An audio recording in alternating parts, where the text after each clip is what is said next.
Hey there, it's Danielle from 4 Patriots. Spring will be here before you know it, and that's why I wanted to tell you about a garden hack that's been around a long time, but is still a bit of a mystery to some folks. So what is this green thumb secret? It's composting, and it's much easier to get started than you might think.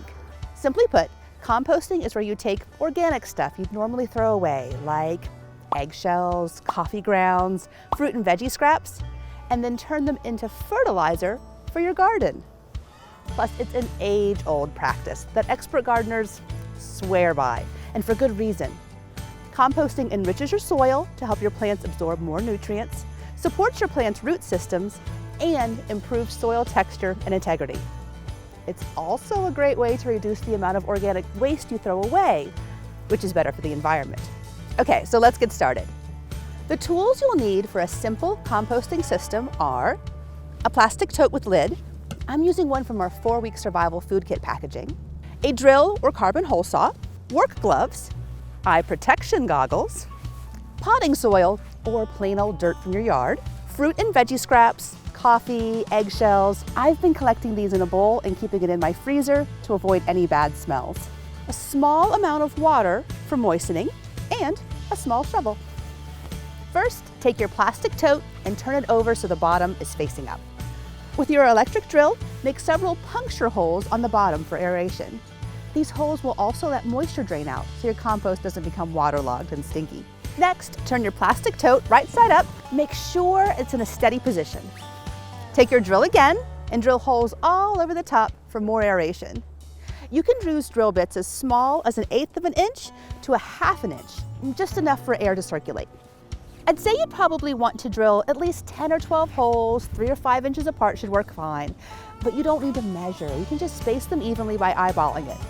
This will keep any not so pleasant odors to a minimum. Now we're going to compost. Add a layer of soil that covers the bottom of your bin about 1 inch deep. Top it off with your eggshells, coffee grounds, and fruit and veggie bits. When it comes to composting, the list of things you can use is long.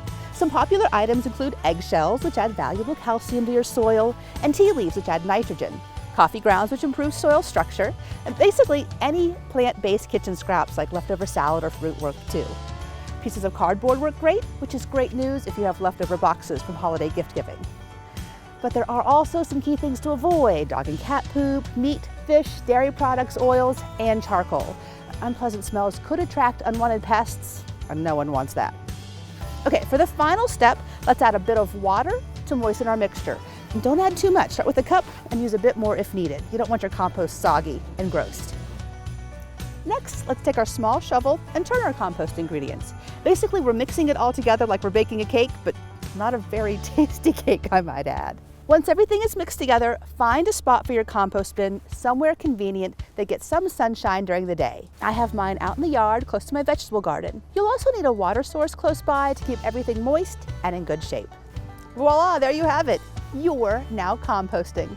Start putting compostable items in a small bowl you keep in your freezer to avoid icky smells.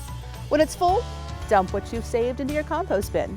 And add a bit of water if the compost looks dried out. When planting season arrives, your flowers and veggies will thank you for it. The nutrients composting provides to the soil means your plants should grow healthier, hardier, and provide you with fresh produce all season long. Remember, each time you add fresh materials to your compost bin, be sure to turn the mixture with your shovel to evenly distribute. Usually after about 6 weeks of decomposition, you can add your compost to your garden soil. Have you tried composting before? Let us know in the comments. If you want more videos like this, go ahead and hit the like button on this video and subscribe to our channel. Until next time, happy composting.